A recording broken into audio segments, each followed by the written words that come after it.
Our MTX approach is harming Runescape, and it's time that we took action. Ladies and gents, this may be the year that the gaming industry begins the healing process. And yeah, this is a kind of crazy video for me, and I'm glad that I'm able to make this because it's nice to have something positive in the gaming industry happening for once. Now, it's been no secret that I am a big, avid fan of Runescape. I have played Runescape ever since I was a child, all the way through high school, and I still do today. However, I don't play the same Runescape that was released back then. Runescape as a game is something that if any of you are similar to my age, which is 30 now, yikes, your childhood probably followed the same path as mine. Growing up playing RuneScape. Everybody in the UK was playing it, and it's kind of just like your history is pre-written. You played RuneScape. And for those who didn't, I will fill you in very quickly on why the topic that I'm talking about today is so important for the gaming industry. Many years ago, RuneScape, the popular game that we knew and loved, completely changed. There was one fateful day where microtransactions were added to the game, and it was in a very small, limited capacity. And we all saw the writing on the wall, and we all called it out for what it was. Even as kids, we understood what this meant, that this was going to be a very slippery slope. And sure enough, it was. Now, to clarify, this isn't a RuneScape only thing. At around this time, MMOs and many other just games in general were moving into more of a microtransaction-based model to support their game and fund it. However, RuneScape never needed this. RuneScape was wildly successful with a huge player base of paying members monthly. Well, naturally, as they introduced these microtransactions, very early on, they made a massive profit. But this was short-lived, because the natural consequences occurred, and this really was the sticking a pole through the front wheel of your bike and then wondering why you're face down on the floor a month later. Because naturally, the people who didn't want to be milked for their money, you know, and have their wallet and card ripped out their hand every time they log into the game, they quit. Which means they cancelled their £9 a month membership to the game. So now, for every person who had cancelled their membership, Jagex now had to release more microtransactions to kind of fill the void. It was like a self-siphoning vacuum. As people were leaving because of microtransactions, the CEO had to make up the difference by releasing more microtransactions. And this was a vicious cycle that went on for the past 15 years, I want to say. But a few recent changes that happened this week have all come together to give us a video from the RuneScape and the Jagex team, and more specifically, the new CEO of Jagex, who came in and outright said on day one, I'm going to fix RuneScape. And we've heard this from many CEOs across many games, and nothing ever happens. Until today. Before we get into this, a very quick word from the sponsor of today's video. Let's be honest for a second, my to-do list has been completely out of control. Between emails, Slack messages, meetings, calendar events, it can feel like a never-ending avalanche of tasks. And if you're anything like me, juggling them all can start to feel impossible. And that's why I want to talk to you about the sponsor of today's video, which has also been an absolute game changer, Akiflow. Akiflow is basically the productivity command center that I didn't realize I was missing. It brings together all your tasks from the tools you already use, Gmail, Slack, Notion, and more, into one central place. No more jumping between apps and trying to figure out what you're supposed to be doing next. My favorite feature of all of them is time blocking. Instead of staring at a massive, intimidating to-do list, I just drag and drop my task straight into my schedule, and boom. I know exactly what I'm doing, where I'm doing it, and how it fits into my day. One thing that really impressed me is Akiflow's virtual assistant. It essentially learns how you work when you work and helps fit those tasks into your working day. It's like having your own personal assistant, but without all the small talk. I've been using Akiflow for just over 6 months now since they first reached out to sponsor a video, and here's the difference. Before, I used to spend over an hour in the morning digging through messages, apps, calendars, just trying to piece together what my day looks like. Now, I just open Akiflow and everything is laid out there clear, concise, and consolidated into one clear plan. And it's honestly kind of satisfying. Plus, they offer a quick 15-minute session with a productivity coach to get you up and running as efficiently as possible. So if you ever feel like your daily tasks are controlling you instead of the other way around, I highly recommend giving Akiflow a try. Check it out using the link in the description and let me know what you think. So, how did we get here? Well, to put it simply, about a month ago, the CEO of Jagex, Mod Pip, stepped down, and a new CEO, Mod West, filled his shoes. And this is where it's kind of important to understand something. Mod West is a previous developer and employee of Jagex who has come back as acting CEO. And day one, he said, we're going to sort this game out because it needs to be sorted out. And my God, he wasn't lying. This week, he personally made a video on the Runescape channel, and this is how it went. Our MTX approach is harming Runescape, and it's time that we took action. RuneScape 3 is almost 25 years old, and we wholeheartedly believe that this game has many more years ahead of it. If we want to go from where we are today, where, bluntly, our population... I'm stupid. I said it was Mod West, it's Mod North. You know what? Same sort of direction, I guess. ...isn't really growing, to decades of a booming community, then it's time we take some big swings, even when they aren't easy or simple. This isn't a fluffy thing to say, it's our mission statement. We love this game and it deserves to thrive. The era of a tainted RuneScape 3 is coming to an end. Just off the bat, this is one of the most ballsy things for a CEO to say. And I need to explain this because a lot of people don't see this from his point of view. When acting in the role of CEO, you have one job, plain and simple, which is to increase profitability year over year. That is all your job is. Your job isn't to care about anyone else, to do anything, unless it directly impacts the bottom line. For him to come out and outright say that RuneScape 3 is tainted by microtransactions is a ballsy move. But it goes to show that he truly believes that this is the case. And that whatever changes are planned, are going to still benefit the bottom line for the company while also repairing the damage that has been done by microtransactions.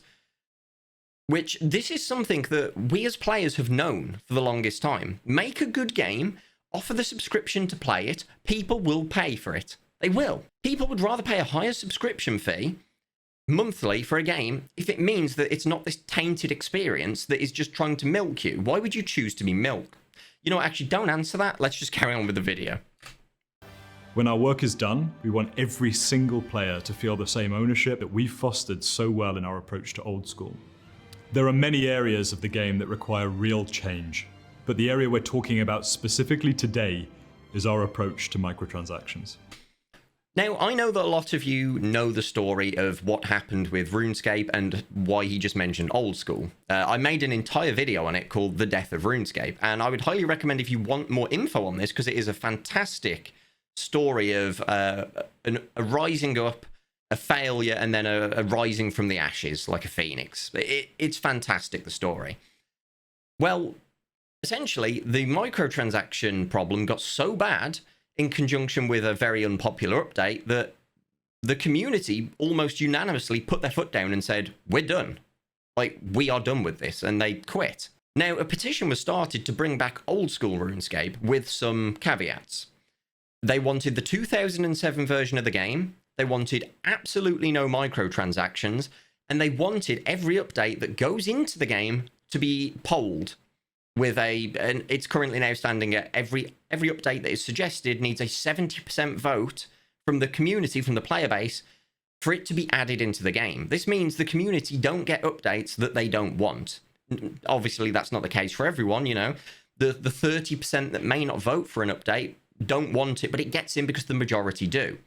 And overall, it's a really healthy system, and it has fostered a game that is so day and night different from its modern counterpart that it is stealing the hearts of everybody. And this isn't a rose-tinted glasses kind of like nostalgia goggles view.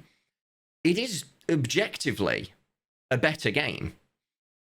And this has come with a few catalysts recently. The main one being that due to the collapse of the hardcore WoW guild, OnlyFangs, which many streamers such as Sodapoppin and many, many more were playing in, raiding in, and streaming, they've also now been attracted to RuneScape because it has a hardcore game mode. And the interesting thing here is, not a single one of them considered RuneScape 3. They all went to old school.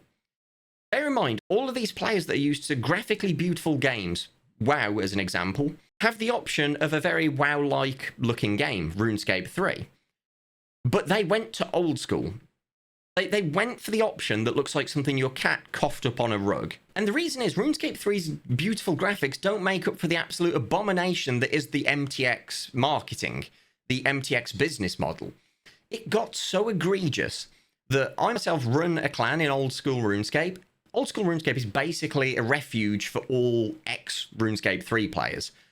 And I have got many members in my clan that played RuneScape 3 and maxed out their accounts completely, which is no small feat. I just want to say is no small feat. All of their achievements were completely diminished by being able to just outright buy XP. And they were like, no, I'm done. They quit even after that large investment, and they have now fully gone in on old school RuneScape, and they're loving it.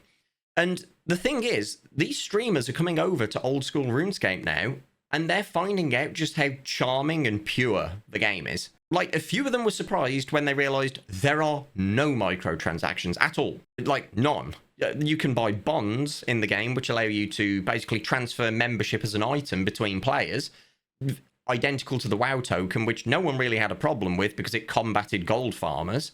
Aside from that, there's nothing. Today, MTX and RuneScape is a major part of how we fund the game. Despite the continual community feedback out there in the world, whether on Reddit, on a survey, or at RuneFest, we've been tentative to take action because of that reality. And that change now comes with real risk. But it's time to be brave. Because frankly, sticking to the path we're on also represents real risk to this game, both in its ability to have a growing community and to how it sustains itself. We're now on a mission to rejuvenate RS3's future with a firm focus on game integrity. That means thinking about the ways that we monetize, how the game looks, the broader player experience, and our approach to producing grade A content. Also, something I want to point out here of just how far RuneScape 3 has fallen. Over the last 10 years, RuneScape 3's average player numbers have been declining sharply. And this is directly correlated with the sharp rise of average players in old school. These players are quitting the newer version of the game because it is just overwhelming the amount of microtransactions, and they are going to the older version that they don't even have nostalgia for. So many of these players are people who played RuneScape 3 in its current form as their first experience in RuneScape, and they're moving to old school as well. So this completely destroys the nostalgia goggles argument that I've seen so many people make. It is just a better game. It is more welcoming. It respects your time and money far more than RuneScape 3 does. There is no endless treadmill of content that's on rotation. There's no gambling that's popping up saying, hey, spend a couple of dollars here and get a chance to spin the wheel and open some chests and maybe get this super rare item that other people have had to play thousands of hours to get. There's none of it. It's just a pure experience. And I would say that if you've never played RuneScape, or if you've played RuneScape 3 and nothing else, I would say to give old school a try, because it is the true MMO experience, in my opinion. People can say that I have a bias because I've been playing for the last 20 years. And yeah, you might be right, but I wouldn't play something for 20 years if I wasn't enjoying it. And I thoroughly enjoy every day that I play this game. We've run surveys, we've captured feedback. Now is the time for us to stop talking and get actions on the table. Today is all about how we're doing that. And so on that note, I'd like to hand over to the great team working on our mission to... Also, don't you think he looks like an absolute chiseled, like, Giga Chad? Like, this guy is a unit. Transform our approach to MTX and what you can expect to see in the months ahead. We need to test our thinking on big changes we want to make to how MTX is approached in RuneScape. These need to be changes that you feel are right, and also have some consideration to the game's sustainability. We also must address the unhealthy relationship of microtransactions within our game design. To make those changes, we need to better understand the implications any change could have for the game, from design to player behavior to the game's current operating model. To find what works, we need to run a series of experimental changes with our aptly named experiments. We know not everything can be tested with surveys or paper-based designs. So any new ideas we try will be short-term tests, no more than a couple of weeks, that we conduct in the game to get tangible data and feedback from you. Beginning next month, we'll be testing a new experiment each month for 3 months, with communication before they enter the game covering why we're doing it and what we're looking to learn. We'll listen to your feedback while it's live, and then pull the experiment from the game. After that, we'll look at the data and build a picture of how the experiment went. And given it's a conversation, you can expect us to follow up with what we've learned and our next steps after we've completed all 3. Our first experiment in July turns off Treasure Hunter entirely, with only stars and knowledge bombs available for direct purchase during the experimental period. So this is pretty huge. For a month, each month they're going to be stripping out a layer of microtransactions to basically see players' response to it, which, just judging from the comments on this video, is they're already ecstatic that they're removing these. Now, again, they're doing this one at a time and replacing it and then taking a different one out, because I have to be honest, with the amount of microtransactions in this game, if they were to strip them all out in one fell swoop, the amount of things that would just stop functioning in the game on a base level is astronomical. It is that deeply tied into the game now that they can't just rip it out. It is going to have to be an iterative process to just take all this out, because it has plagued the game that badly. Now, I think this is really good news. I genuinely do, because this is a big step to take, and I think push has come to shove where they realised this is actually hurting us more than it's helping us. And it's quite sad, because I really wish other games, other companies would realise this. The amount of games that have come out over the past 10, 20 years that I would have played wholeheartedly and optionally paid, I would have personally chose to pay a subscription fee every month to play that game, just not to have microtransactions. One example that I bring up every single time is a game that I think could have took the world by storm. And it is a game, an MMO called Arcade. And if you watch my streams, you may have heard me speak about this in the past. Arcade was an MMO like no other. It had a completely open sea that you could build boats, take them out, and have proper naval combat across the oceans at distance. You could then attack people on land in open world PvP areas, open world housing that was in non-instanced areas, and it was something that it drew me in and blew my mind. However, the game did not cost any money to play. And this is where I knew the problem was. Because there was a system that, if you ever played that game, you already know where I'm going with this. The labour system. The labour system was a 1,000 point cap where any action you took in the game used a point, 5 points, 10 points, whether it's mining, crafting, doing a dungeon, you name it, everything cost labour. What happens when you reach 0 labour? You can do nothing in the game.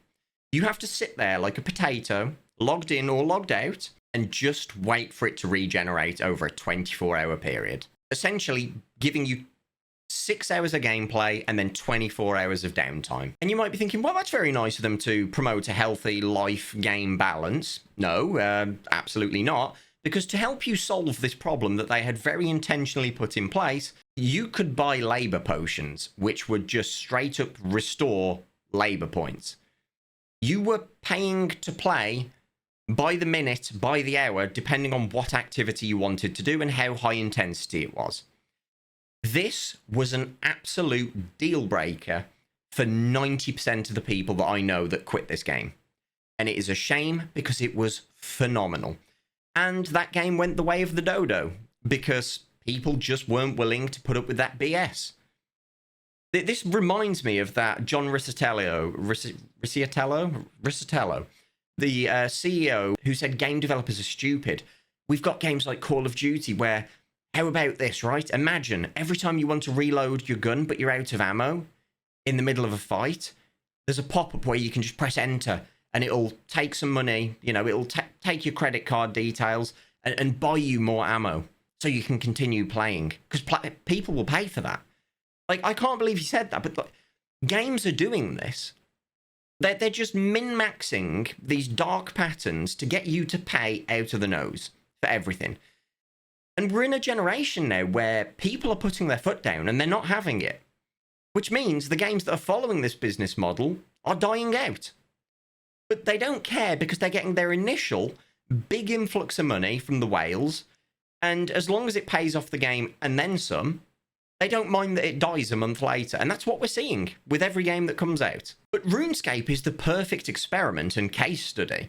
It has a version of the game that is newer and flashier, but riddled with microtransactions, and then its pure younger brother, or older brother, depending on which way you want to look at it, that people are flocking to and abandoning the main game to go and play because they would rather pay money than be microtransactioned into the ground and just face pounded into the dirt over and over. This is a living case study, and I think more companies are going to have to kind of grapple with the situation and the reality now that players are willing to pay you for a good game. But we're almost at the end of this, so let's see what they have to say about this going forward now. Our second experiment, in August, runs during our next XXP event, where we'll disable the ability to use MTX-based skilling items, like proteans and dummies, for the duration of the event. Our third experiment. That is huge, by the way, that experiment, because the dummies and proteins are items you can get from gambling in RuneScape with the treasure hunter thing, and they give you very high XP rates for a short period of time. So you could basically max out your skills. The fact that they are disabling and removing those for their double XP weekend is insane. Because normally, that's when people are buying and stocking up on these for double XP weekend to get the most out of that double XP weekend. So that is where they rake in the cash. But it's also the time where a lot of players just fall off and stop playing because they realise that everyone else is getting so much out of double XP by spending money that any amount of gains they make that they wouldn't have otherwise made is minuscule and meaningless. You know, double XP is meant to feel like, I'm going to get ahead. You know, this is going to help me get ahead. But in fact, you're just falling behind everyone else who's ready to get out that card and swipe it. So this is a big risk for them. So I'm impressed and proud of them to see this happen. In September, we'll see us launch a host of cosmetic overrides onto the marketplace, including items previously available only via Treasure Hunter. During these 3 months, So this means they're taking all of these gambling rewards and putting them as straight up purchases, which I know a lot of people is going to say, well, that's moving the problem one step to the left. But I feel the problem is that they can't just remove them because then they're unobtainable by the people who did pay for them. Or by the people who didn't pay for them but wanted them. So having them there as a non-gambling thing is a great first step, I think. I would like to see them incorporate these into quests as cosmetic rewards and stuff. And I hope that's something they start doing. But this, solid first step. But it's the next bit that has the entire community screaming hallelujah. And I'm surprised they've done this, and I think the results of this next test is going to... It's going to put a clear line in the sand here. we'll also launch one longer-running test, Cosmetic Free Worlds. We expect these to be available for at least 4 weeks, and it will help us gauge interest in a more grounded visual identity for the game. Everyone can get involved in providing feedback. Okay, so that's the last test. Non-cosmetic worlds. Basically, worlds where anything you've spent money on, you can't show off and flex. I can tell you now from the comment section alone, these are going to be so wildly popular, they're going to have to launch more worlds for the test. These are going to be at capacity. Because the people who don't want to keep swiping and paying out the nose for these microtransactions don't want to see them. This is very akin, there's been a movement started in RuneScape 3, very akin to the one Asmongold started, with the whole /spit emote on anyone who's using the paid for mounts. The RuneScape community don't want to be, the RuneScape community don't want people running around them that are wearing something super cool that they just straight up paid for. No one wants to see it. It doesn't look good, it doesn't feel good, and it means that all the items that are being released into the game as earnable things, they're intentionally making them look shit. Because they want people to buy the cosmetic overrides. Well, what's going to happen when these non-cosmetic worlds come out and they are at capacity and all the whales are sat in their little corner of RuneScape flexing on each other but not caring about each other flexing on them? they've got no noobs to flex on. They've got no brokies to show off their new angel wings to. I think this is going to absolutely cement this feeling that the RuneScape player base has, that is, we don't want to see this crap. You've given us the option now to not see this, and we've opted not to see this. And again, I'm hoping that RuneScape takes this on board. I mean, there's no reason they would be doing this to not take the info on board, but I'm really hoping they take this, the results of this on board and realize that this is just not what people want. I think we are potentially at a turning point here for games that follow this business model. I really do. I'm hoping that this is a big redemption arc for RuneScape 3, because I don't want RuneScape 3 to disappear as much as I hate it. I think it is a important part of gaming history that needs to stay around, and I would never wish for it to die out. And I think if this can have its huge redemption arc that it has been so overdue for the past 15 years, it's better late than never, right? So yeah, that's the good news in the gaming industry this week, and I'm just really happy to see it. And while I'm at it, to all the new streamers that have moved over from WoW to our beautiful little piece of gaming haven, welcome. I am sure you are going to enjoy your stay. People like Sodapoppin, Savix, and many, many more have recently moved over to streaming this, and they are having an absolute blast. And I hope all players that are playing old school RuneScape right now continue to for the foreseeable future. As always, ladies and gents, a massive thank you for watching. You guys are absolute legends. A huge shout out to the patrons. As always, have a fantastic day, an awesome week, and I will catch you guys in the next one.